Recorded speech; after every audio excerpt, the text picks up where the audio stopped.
today we're going to be working on a Spanish folk piece called Malagueña by Albanese. And how long have you been working on this piece for?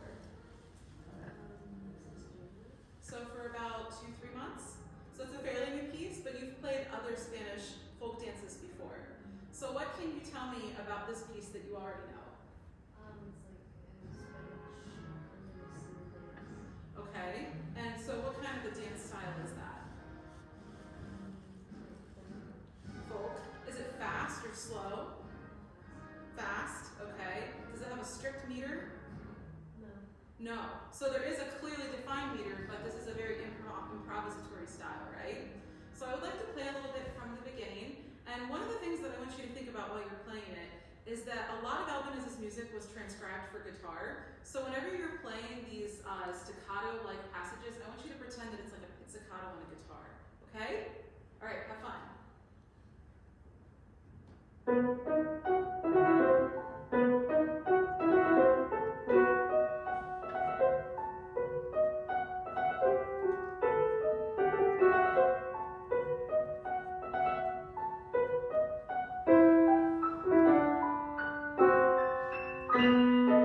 Let's stop right there. That was a great start.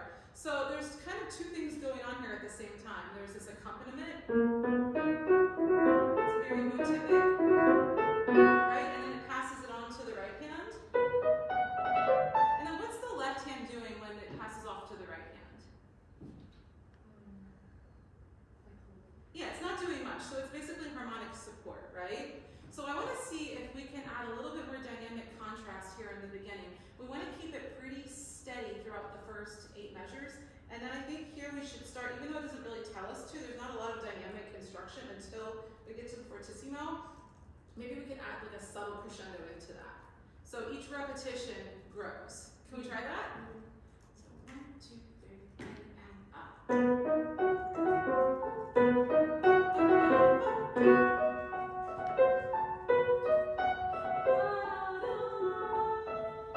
Sorry. That's okay, that was a good try. So that left hand kind of comes out of nowhere, and that's one of those places where it feels very improvisatory, right? It just kind of, it's not really significant. One of the things that I want to kind of inject here is that something Albanese was really passionate about was the character and the mood and the spirit behind the music. So a lot of composers, we talk about their significant compositional techniques, their harmonic techniques, like what they contributed to classical structure. With Albanese, it was all about the folk spirit, right? So that should give us some comfort when we're playing this. This is a very spirited piece. I loved the way we played the F sharp in the left hand so that it's sustained, and then you got quieter in the right hand so it didn't drown it out. Let's go ahead and try it one more time.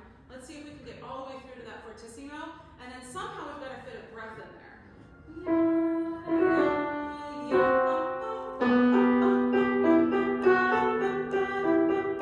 So show me how you're going to make that transition from the opening sort of introductory to that big fortissimo, okay? And that should be pretty subito. Do you know what subito means? All of a sudden. Like it comes out of nowhere. So we don't want to do too much of a crescendo where it kind of gives away the surprise. Okay? We just kind of want to shape it, keep it more or less subtle, and then boom, out of nowhere. Okay?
Yeah, fourths and thirds. Those are always difficult because our hand is busy and we're trying to bring out the top voice, right?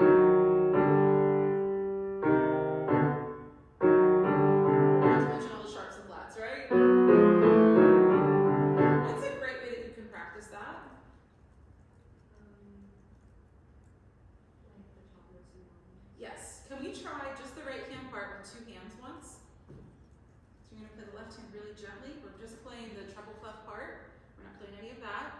to try to bring the right hand out more. So you want to go up one more octave from where you are right now. That's it.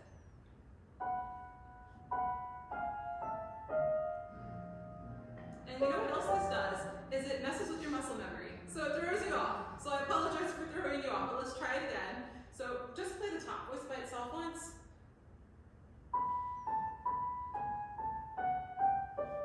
Now, it was just fortissimo, so I want you to really lean into that so that you have somewhere to get quieter. We can't start quiet.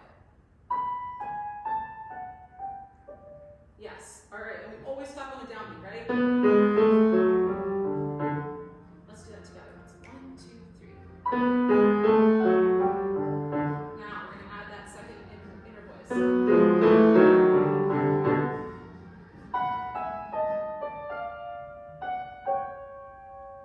Can you play just the alto voice for me by itself once?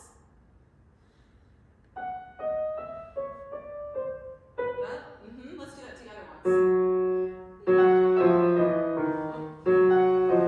Is it sharp? So just F sharp, E sharp, E natural. There we go. It's a descending line. So it's a half step, half step, half step, half step, half step. Good. And now we're going to add that with 2 hands.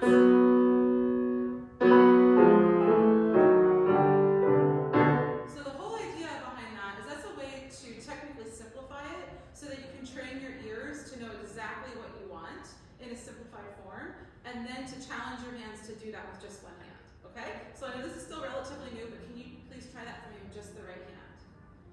Up an octave.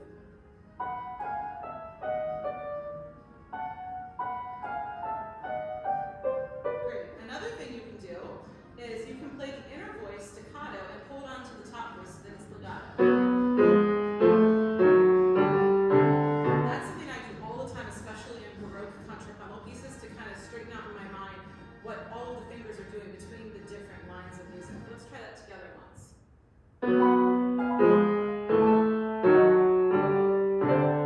Now just play it normally. There it is. Did you hear the top voice come out more easily that time? Great. Okay, so this is fortissimo, and then it's sort of going back into the section we had at the beginning. Could we please start at the top of the second page?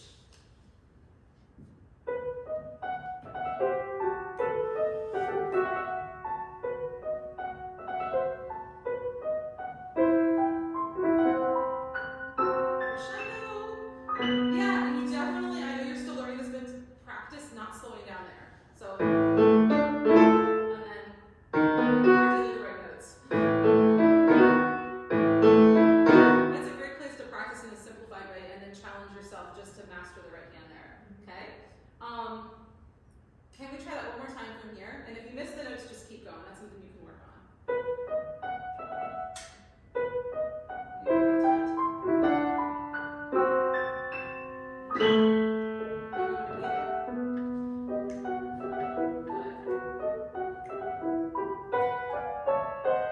This is different. So then we have this middle section. What do you think that could be? Use your imagination.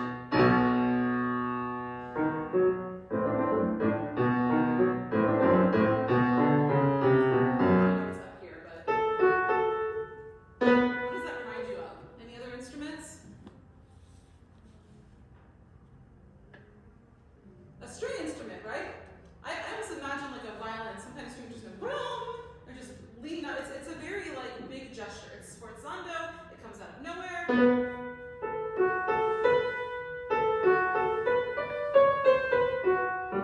Alright, here's another thing. A malagueña is usually danced by whom? People? Usually a female. Okay? And often it's kind of a playful, maybe a little bit seductive dance, right? So seductive dances aren't fun if there's nobody to dance with or dance for, right? So maybe this is a conversation that she's sort of suggesting between two people. That gives you another thing to think about, right? So let's start from here again and see if we can make the left hand and the right hand kind of communicate with each other.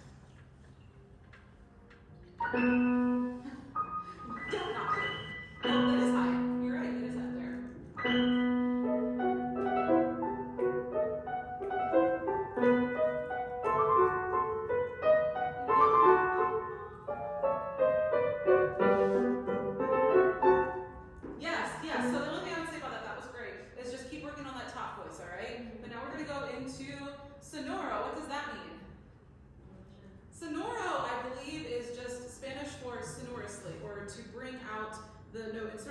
similar to the word cantabile. So you want it to be very singing style and just really sing your heart out here.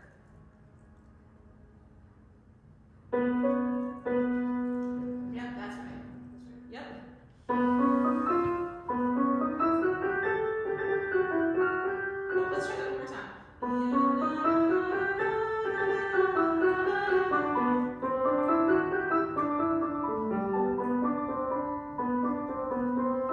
Good. May I show you something?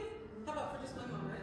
So one of the things that we have to be careful of, and this is sort of a universal truth in music, whether it's a Spanish folk piece or a Chopin waltz, we always have to make sure, and this is something Leon Fleischer used to say, that you kind of have to earn your right to play with the meter, okay, to play with the tempo. So first you need to be able to do it exactly metronomically, right? So we're going to do that first. 1, 2, 3, 1, 2, 1, 2.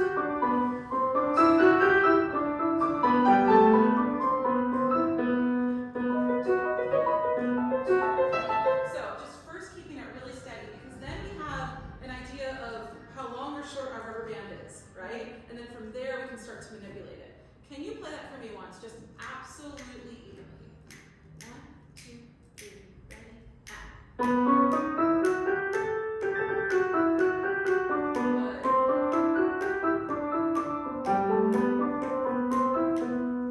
Perfect. Now could you just humor me and play the next part? It's a little different. 1, 2, 3.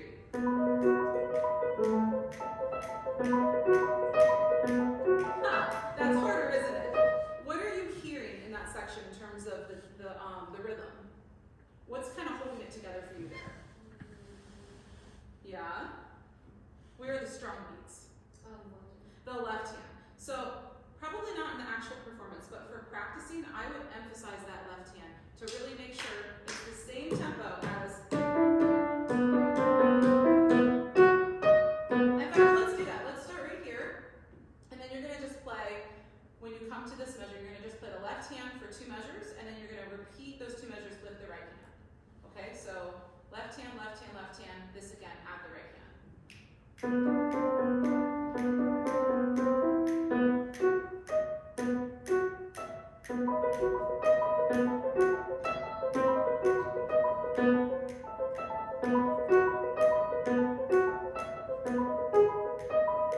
Good, yeah. All right, now I think that was a lot more even, don't you? What else does this section mean? What does this word mean? Leggero. Leggero is one of my favorite words. It's more than smooth, because legato is smooth, right? Leggero is like, I'm going to play this beautiful, virtuosically, snazzy section effortlessly and sparkling. So it needs to kind of sparkle and just feel completely effortless. And you and I both know that that's easier said than done, right? So what are some ways you can practice getting the technique to be really flawless through this section? Yes? How about blocked chords, where you just play the left hand with the right hand? Could we try that once? At the same time. So just pretend that these are lined up.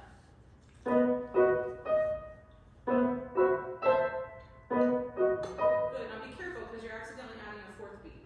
Yum, bum, bum, yum, bum, bum.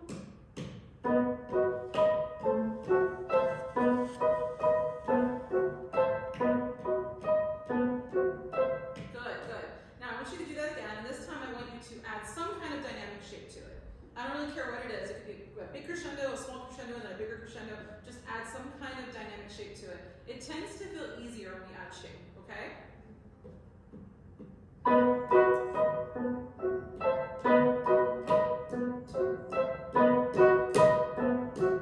Now, do it softer. Keep going.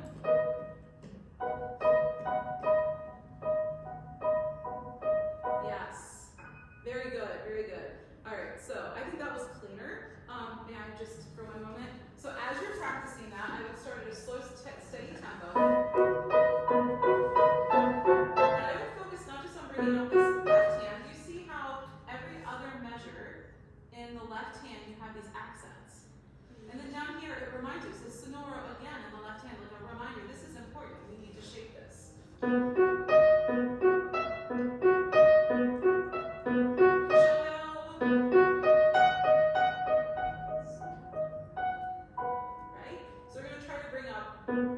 So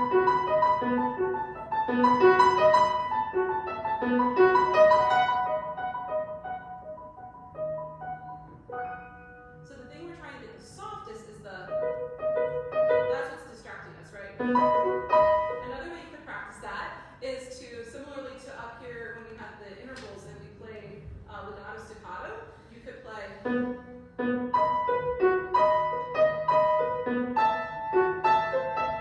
Just to kind of really get in the brain that we're trying to shift the weight to the pinky and the right hand. Then eventually we have to get rid of that because this still has to be shook.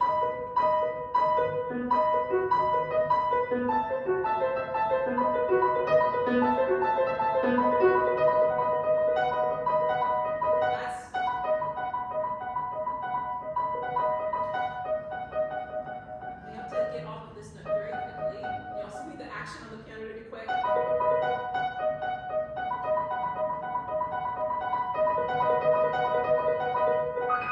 Right? So slow to fast is always our best friend. Okay, and then the next section is totally different. So what do we have here? Adagio. Yes. Can you play a bit for us? Is she singing here? Yes? Is this part newer? We've spent more time on the first part? It's okay, don't worry. Don't worry. We're just exploring ways to practice right now. I know you're working on that lento section. Let's go ahead and just take it really slowly for now. So, yeah, but I give you permission to slow down the arpeggios as much as you need to today.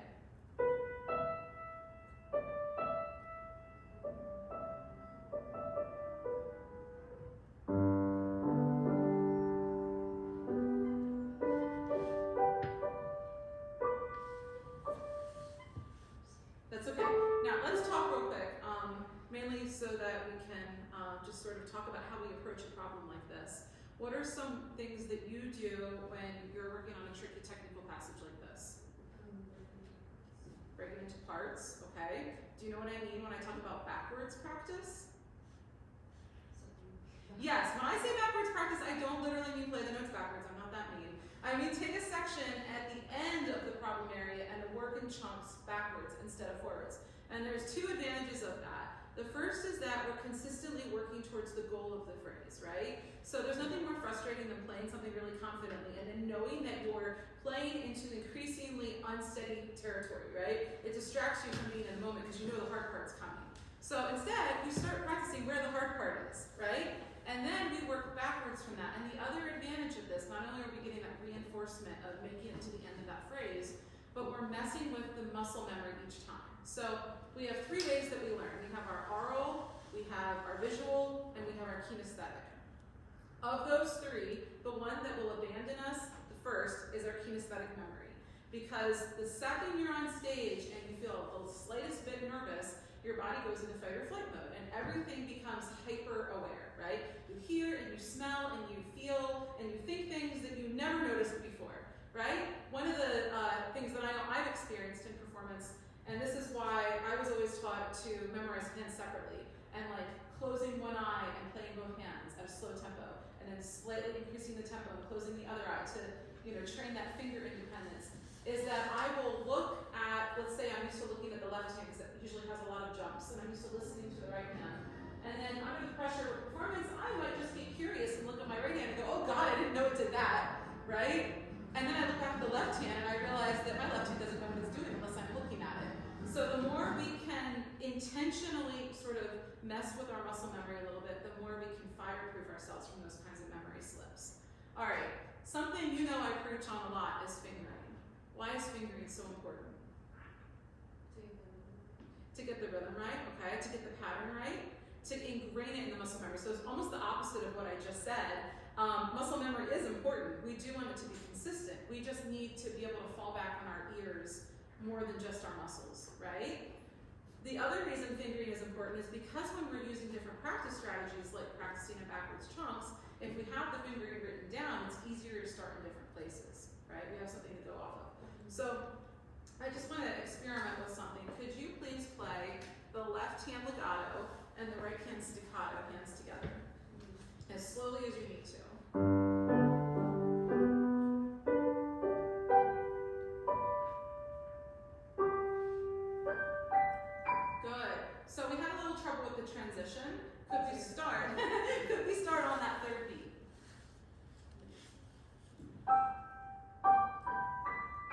Good. Can you just crescendo through that for a minute? I know it says piano, but just for now.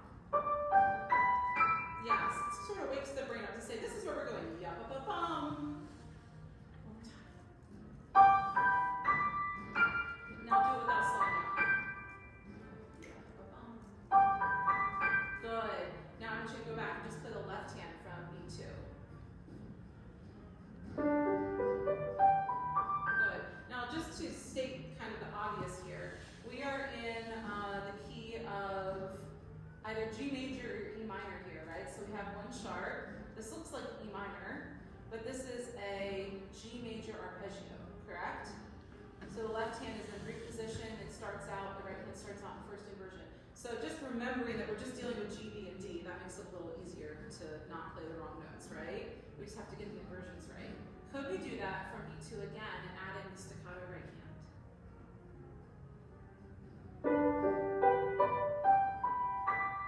Good. All right, one more thing I want to say, and we're going to stop there for today, is that as you're practicing this, whether it's the virtuosic, energized sections or the more lyrical passages like this one, so two things I want you to remember. One is that whenever a section is fast, and this goes for everyone, whenever you have a fast, challenging section, always make sure that you can both play it excruciatingly slowly without messing up the memory, and faster than you need to in the performance in case you speed up, okay? If it is a slow section like this lento adagio, you need to be able to play it faster than what you need to in the performance to make sure that when you're playing slowly and expressively, you're not searching and fishing for the notes as you're playing. You're playing slowly and expressively because that's what you're supposed to do, not because you need to, right?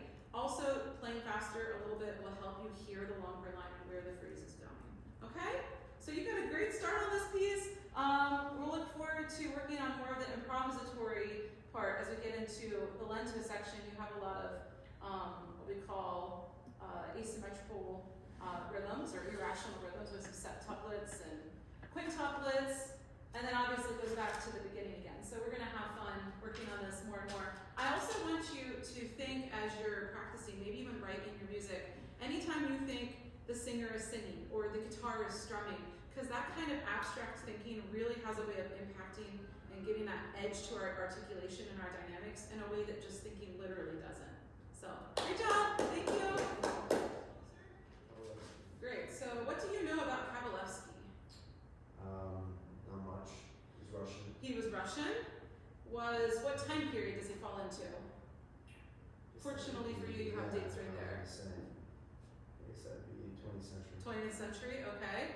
Now, something that makes Kabalevsky unique from a lot of other 20th century composers is that in the 20th century, a lot of composers were just sort of like throwing in the kitchen sink when it came to composition. They were exploring all of these avant-garde harmonic styles and timbres, and Kabalevsky said, no, I really just kind of want to stick with the traditional diatonic patterns. Are you familiar with what the term diatonic means?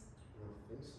So it sort of gives itself away in the word tonic. Yeah. So tonic is just basically our home key, right? Diatonic means we're staying within the key. So when you play early classical era pieces like Haydn, Mozart, a lot of that music is very diatonic.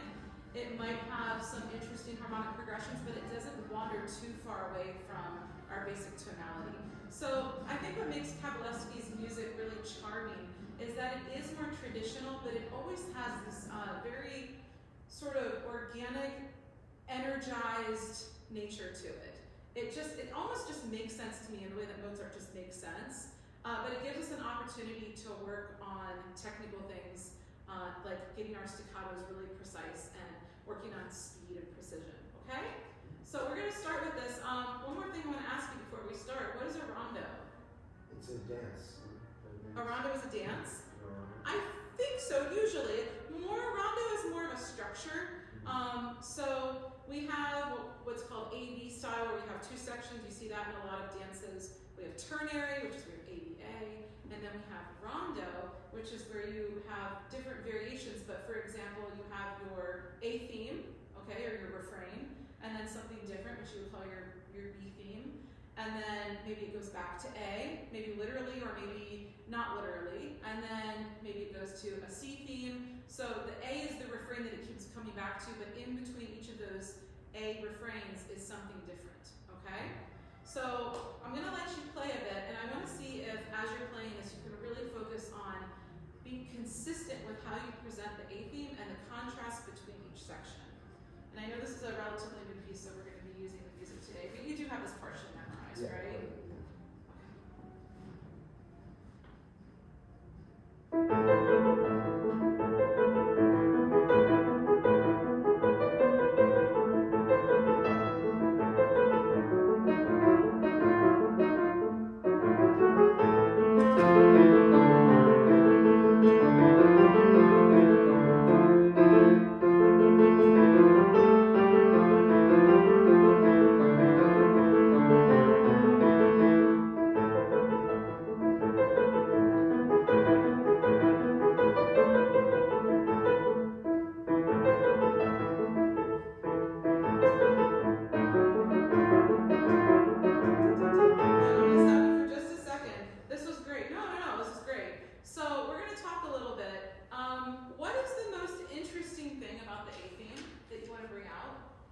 It's all staccatos.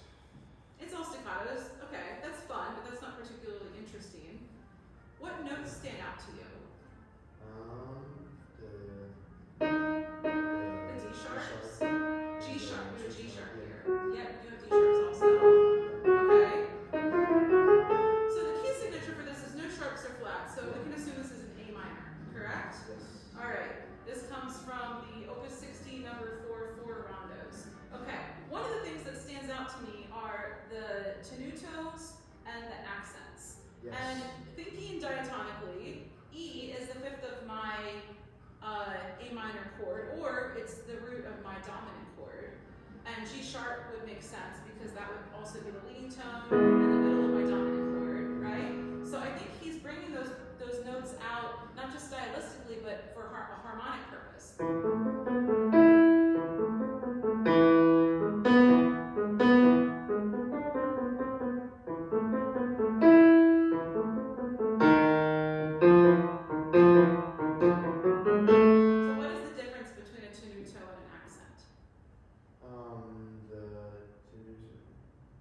Not sure?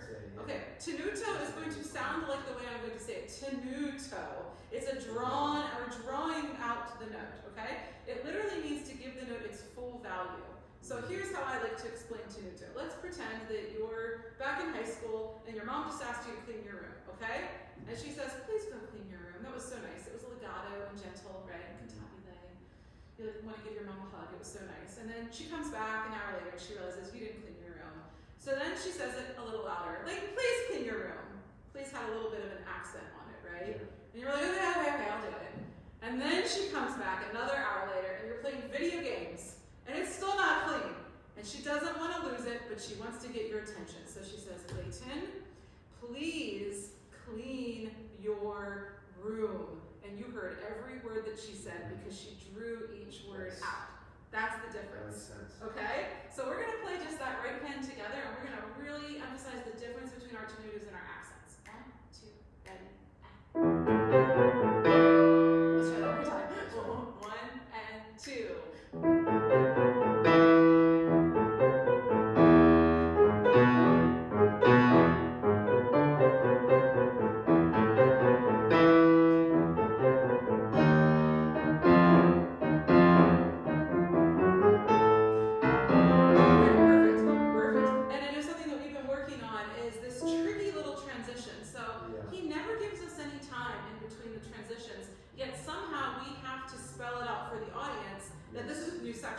So how can we do that? By having a little bit of Perfect. Yes, we're going to get a little bit softer there. Can you please play that for me? Let's start the pickup to the second phrase.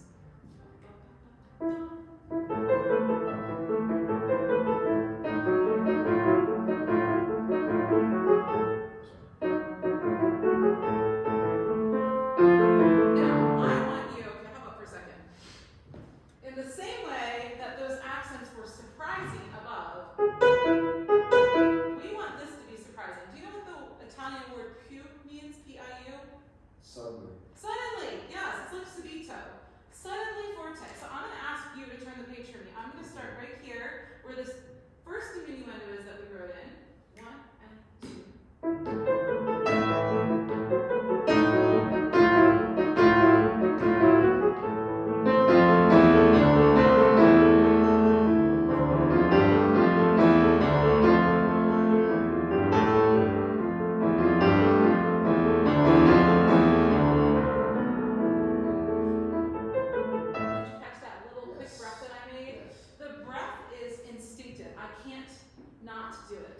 because I'm singing it internally.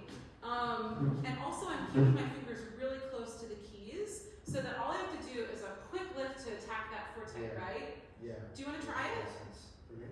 Yeah. Oh, one more thing. I know you've got an excellent technique, an excellent staccato. I'm going to ask you to put this harshly. Pretend that all your staccato notes are like a burning hot stove that you accidentally touched. Yeah, got it. Very, very, very short.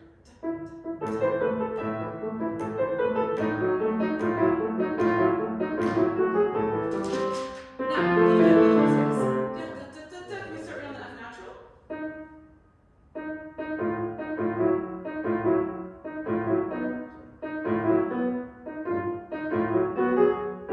Good, good, good. Just play for me. Play just, that's okay. Play just the right hand here. Let's do that together. Ready? And. Right. Very good. I'm going to try that one more time with both hands. Go for it.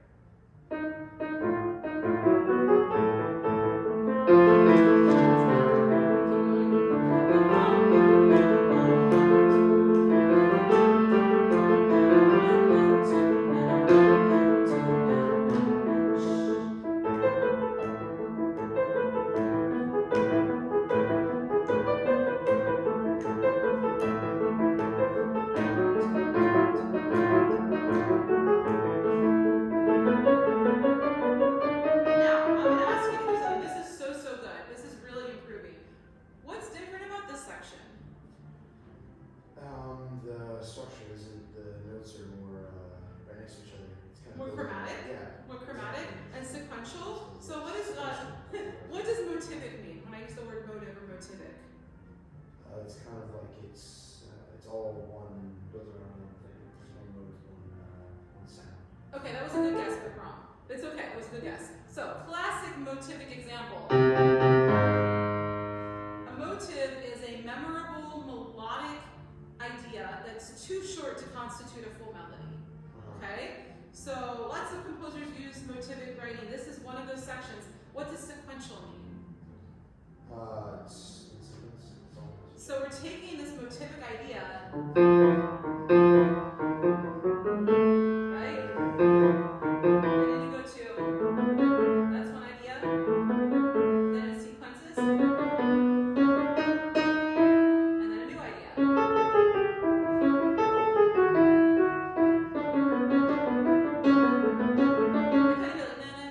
It's very playful, right? So it's a very different section than everything else. But also the articulation's a little bit different because it says marcato. What does that mean? Emphasis. Yes. I think of marcato as somewhere between a tenuto and a staccato. Okay? So tenuto draws attention to the note, staccato makes it short. It's not quite as short as a staccato, but it's very marked. It's very emphasized. Okay, the other thing that we're going to get back to in a second is this pedaling. You asked a great question earlier today, and that was how do we incorporate the sound of the pedal whenever it's called for without interrupting the flow of the phrase? And do you remember what we said? Yeah, that it's not interrupting the flow of the phrase, it's just adding emphasis to the parts of the phrase. Right, think of it just like you think of all the other articulation markings. So you approach marcato a certain way, you approach tenutos and staccatos, you also approach the dynamics different ways, but the flow of the phrase is still there, right? In fact, we didn't really get into it, but in Noel's Malagueña, there was something similar where there was a pedaled staccato sections, and it just creates a different sound effect. So could we please start where we just stopped on the C section? Yes. And see if, as you're thinking about these motivic sequences, you can also think about the longer 8-bar phrase and where we're moving in our dynamics, what we're moving towards.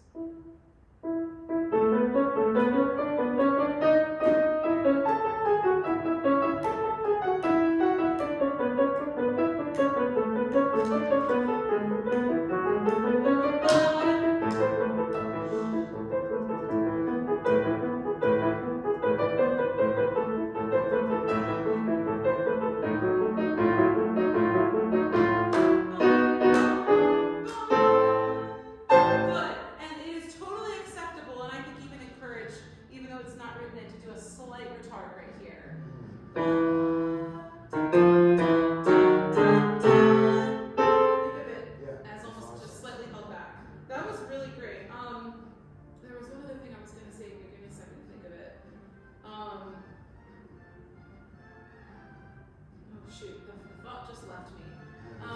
It happens. It's okay.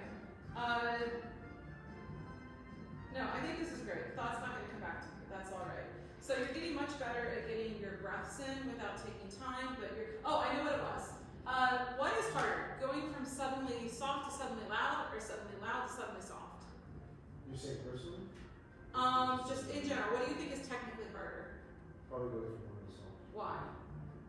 Because I think soft will have a little bit more chords. Yes, you're exactly right. So when we play loud, there's more tension when we play loud. When we play softly, we have to release all the tension. Yeah. So it's going from having all the tension to instantly releasing Because it. you're thinking about playing softly. Right? Yes. Playing I'll tell you something my teacher used to say to me that always sticks with me. When it comes to musical surprises, whether it's a sudden harmonic change or a dynamic change or whatever it is, he used to always say, a great performance has surprises. The key is that the audience is surprised and not you. So practicing, preparing, and sometimes it's really hard. One of the most challenging composers in that regard is Beethoven, because he loved to write sforzandos in his music, these sudden explosive moments that were surrounded by soft moments. And to be able to bring them out precisely and then immediately go back to a softer tempo or a softer dynamic is really challenging. Yeah. But then as you're practicing it, not just technically, but in your mind, you know it's coming and making sure you don't accidentally crescendo into it. Yeah. Same thing with retards. Even though you know you're going to do a little retard here at the end, you don't want to prematurely start to slow down. You want to keep that momentum all the way until the end. Yeah, that makes a lot of sense. Okay. Trying to go forward. Yeah, I think this was great. Good job. Keep practicing. Keep working on keeping that left hand really staccato. Yes. And in the B section where it's more lyrical, we're bringing out the lyricism and the contrasting sections. Focus on bringing that left hand out more.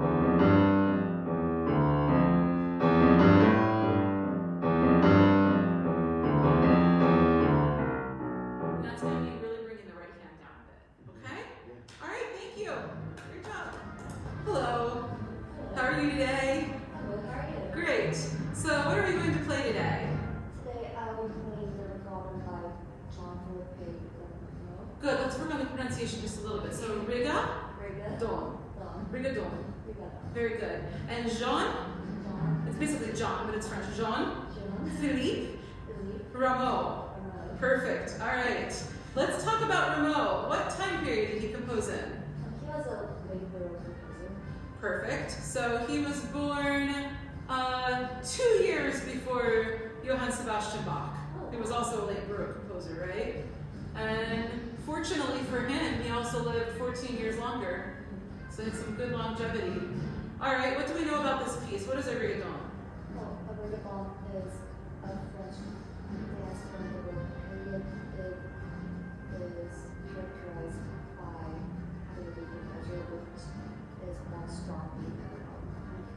It's also very lively. It has a bouncy effect, and it's a dance song for the coordinator in the Baroque country.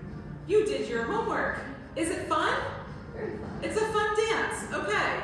If you live in the low country, you probably don't have a lot of money, and dancing is a nice low-income activity that everyone can enjoy, right? And so it's not difficult to connect with this piece or to enjoy it, right? All right, now another thing that we should keep in mind is that in the Baroque period, dances were super popular, okay? Collections of dances were called suites. And they actually go back to the Renaissance period, even earlier than the Baroque. And what's interesting is that the early keyboard suites were these big collections with sometimes you could have 30 different dances in a suite. But nobody in their right mind would ever perform all 30 dances. It was, in that time period, improvisation was a very expected attribute to have as a musician. Okay, it's something that was kind of lost over time. People became very dependent on the scores. But what you would do is you would pick a handful of those 30 dances that you really wanted to play, and each of those dances would be in two parts, what we call binary form or A-B form. Each of those two parts, the A part and the B part, would each be repeated. And on the repeat, you would add your own ornamentation. Somehow you would make it a little bit different than the first time, so it had that improvisatory style to it. So this piece is pretty much laid out for us. What instrument would this be performed on? So in the Baroque period, that would be a harpsichord. Yes. When did the piano start to come into the scene? A little bit later than the classical. Yeah, so like early, around 1710, 1720. Now the thing is just like cars or any other kind of invention, it's not like the first one out of the gate was a huge success, right? So they made leaps and bounds in engineering and the construction of the instrument, but it was a while before you had consistency, right? So yes, this was most likely performed on a harpsichord. What are one of the big differences between the harpsichord and the piano, the forte piano?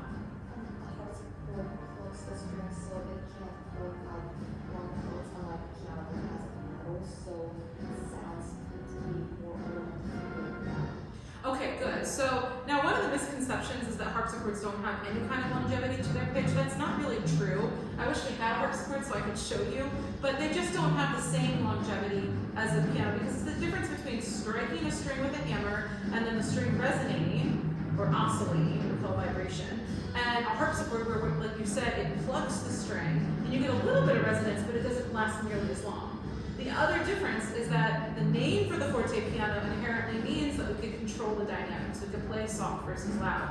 On the harpsichord, you were pretty limited. Your dynamic was more or less the same. If you wanted twice as much volume, there was a little metal piece on the side of the instrument called a coupler, and if you pulled that coupler, it would activate the strings for both manuals. So you would have two manuals, just like on an organ, you have sometimes 3 or 4 manuals. You would have 2 on a harpsichord.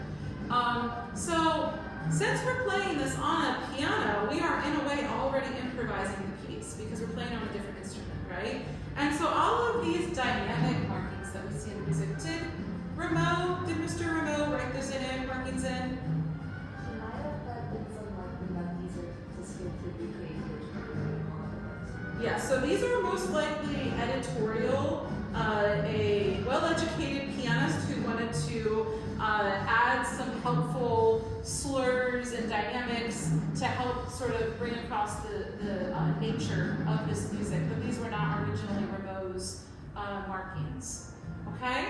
So I give you full permission to use them. I also really like this edition because it gives you instructions on how to use the ornaments. We've got some trills, which begin on the upper auxiliary, right?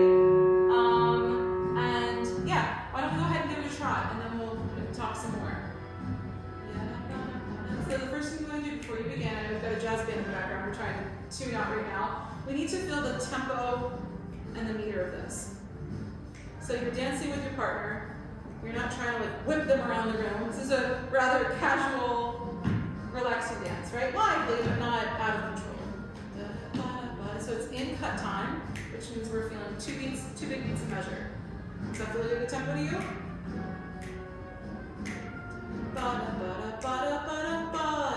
Let's give it a try. Do you want me to play with you in the beginning? I'll drop out. I'll just get you started. Yep. So 1 and 2.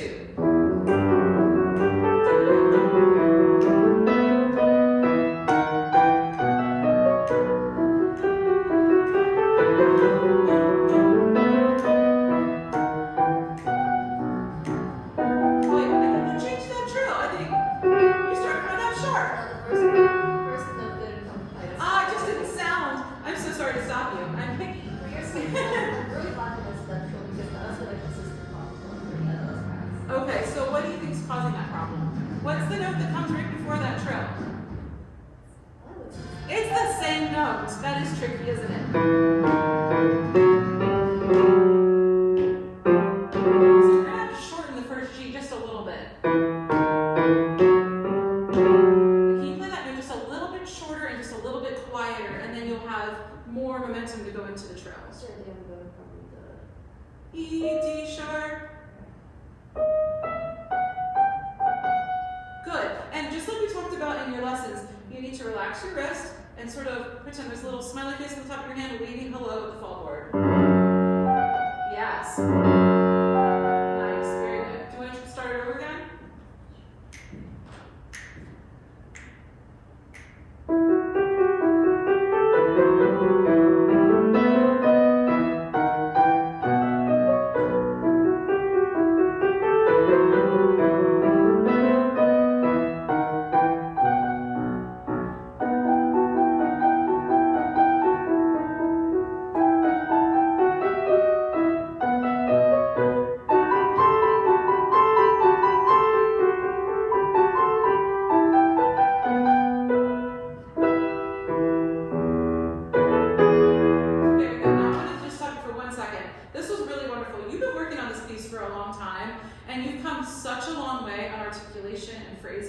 Just one minor thing I want to remind you of.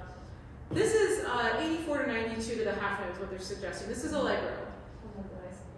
No, you did not speed up. You slightly slowed down a little bit. It was very subtle in the mezzo piano section. That's a challenge for pianists to not slow down when it gets softer and not accelerate when it gets louder. So I want you to keep the momentum while keeping that beautiful mezzo piano tone that you had. And I really loved how you brought the left-hand tenor part out. That was fantastic. Can we just start on the mezzo piano? And then, similarly to what you just did, yum, bum, bum, dia-da-dum. I want a really drastic change when we get to this beat beat. So let's go ahead and start here. Okay, let's see if I can. I'll kind of snap with you and hope you get tempo. Don't change anything about the sound. The sound was beautiful.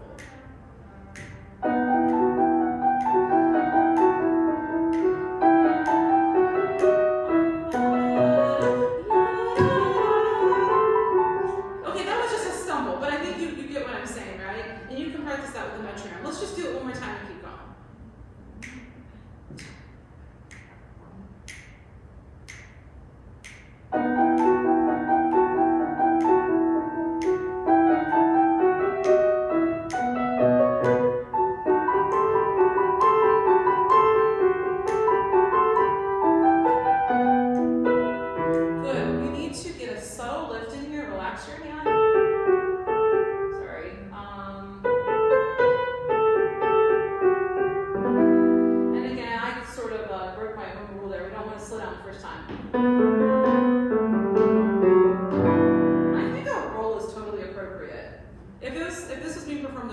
You would have to roll that. Otherwise, it would just sound like, it would be very sort of unsatisfying.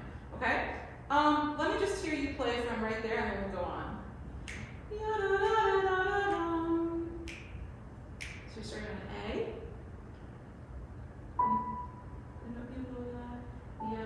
There we go. You got it.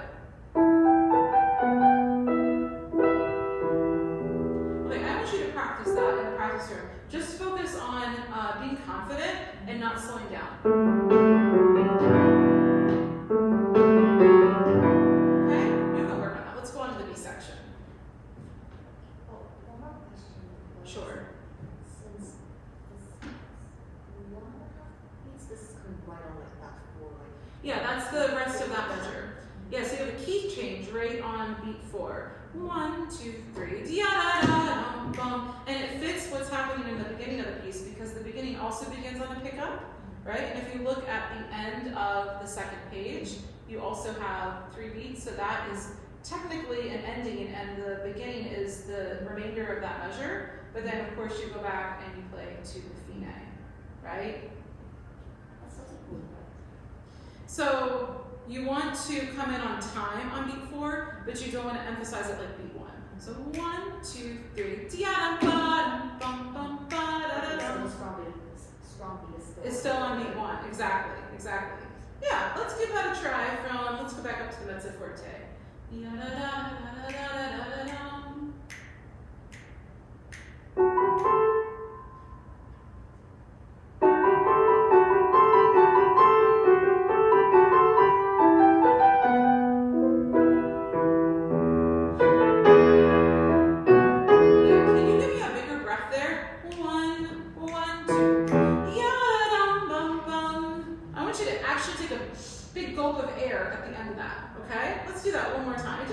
Exciting.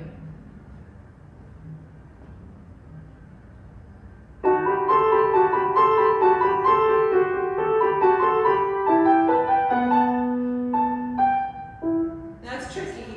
Play that for me just right again. Here. So we're starting, yeah, we're starting 2. Yes, you need to. I sort of imagine when I was a kid and I took gymnastics, and you had to learn how to master the uneven bars. And it's terrifying the first time because there's a reason they call them the uneven bars. They're uneven and they're far apart. And so it's sort of like a trust exercise. You know, like those trust exercises where you lean back and they catch you? It's like that, except for nobody's catching you. You're jumping forwards towards the higher bar, and you better make sure you jump or you're going to fall flat on your face. right? You can't be afraid of it. Of course, this is much safer than having to jump on a pole, but you need to go for that because if you hesitate, you're going to miss it. Okay? It's not as hard as you think it is, it's just you have it in your mind that that's going to be difficult. Sometimes that's half the battle, is just getting out of your mind and just visualize it and go for it. I'm going to give it one more go.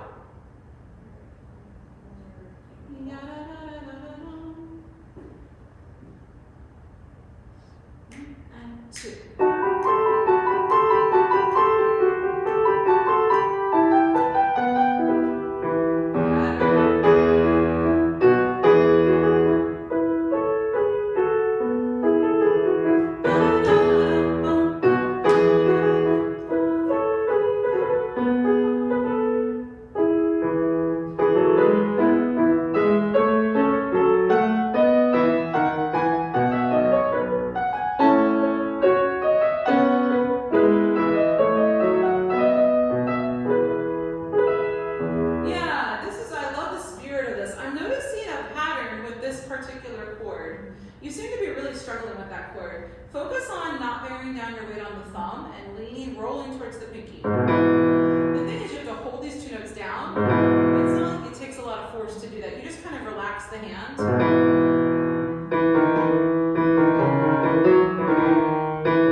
Right. Do you want to give that a try, just the right hand from here? I'll play with you. 1 and 2. Perfect, yeah. You might want to just practice it that way, a couple times slow and then one time fast, focusing on it feeling exactly the same way as it did when it was slow. So when you speed it up, don't get tight and change the way you're doing it, right? Another way of thinking of that is don't test yourself. Just practice repetition, but don't try to put the pressure on and test yourself, okay? Yeah, let's go into the transition. 1 and 2. Yeah, so what key are we in now? We're in E major. Why? Why are we in E major? The previous big section was. What's the relationship between E minor and E major? Oh, this is a theory question. It's not a relative. Nope, it's not a relative minor. All right, here's a great analogy for you. So E minor is to E major as a person named Sarah is to another person named Sarah. Those two people are not related because they're both named Sarah, right? They just have the same name. Now, if my uncle's brother comes to a family reunion, he's related to me. He's my uncle's brother, which means he's also my uncle, right? Probably. Or he's my, yeah, something like that. Okay, so if it's a relative relationship, they will have 1 or 2 key signature sharps away from each other. So for example, G major has 1 sharp, D major has 2 sharps. They're what we call closely related. C major and F major are 1 flat apart. They're closely related. E minor and E major are not closely related because E minor only has 1 sharp and E major has 4, F, C, G, D, right? So it's a shocking transition to go from E minor to, it sounds very, for lack of a more cliche way of putting it, sad, and then suddenly happy, right? And then it stays major until we go back to the A section again, okay? Now we give that another go. 1 and 2.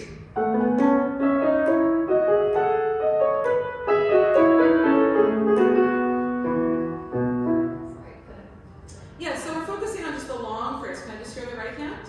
In fact, I'm gonna play the left hand. That's all right with you? 1 and 2.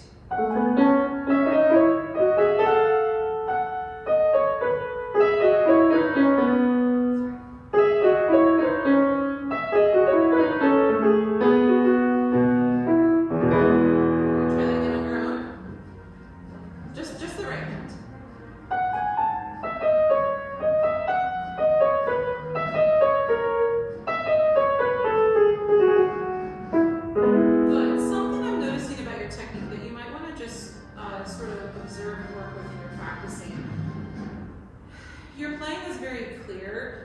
sometimes it looks like you're working harder than you need to be, like your whole hand is in motion more than it needs to be. Can you keep it a little more loose and relaxed? See how close together my fingers are?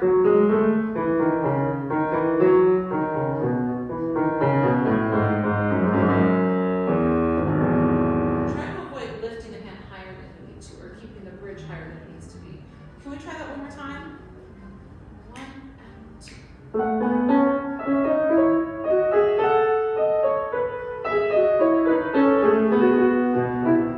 That was totally different. What did you do differently that time? I wasn't jumping so much that hand moved. Yes. Yes. Okay. So, something I want you to try out in your practicing this week.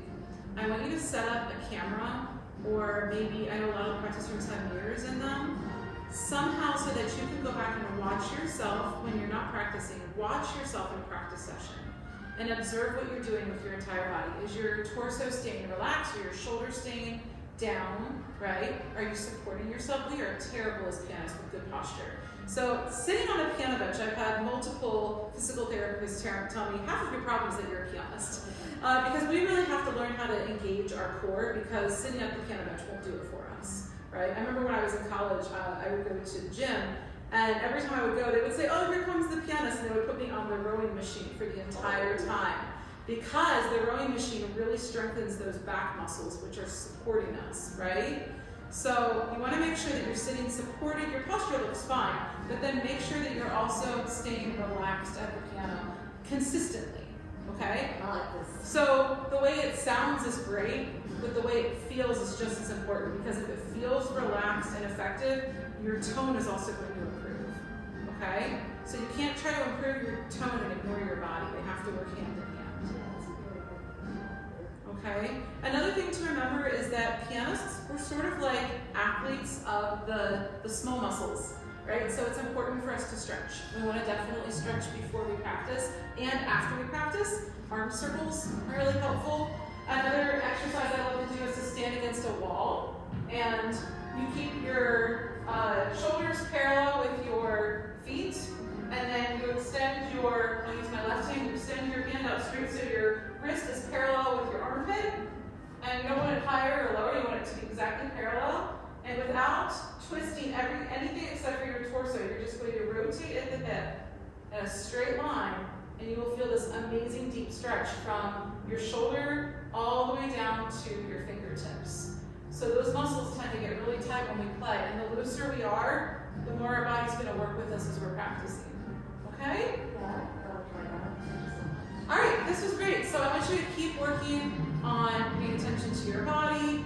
I think you have the right idea with the style. Work on the transitions. Work on not slowing down unless you're really purposefully trying to add in a retard.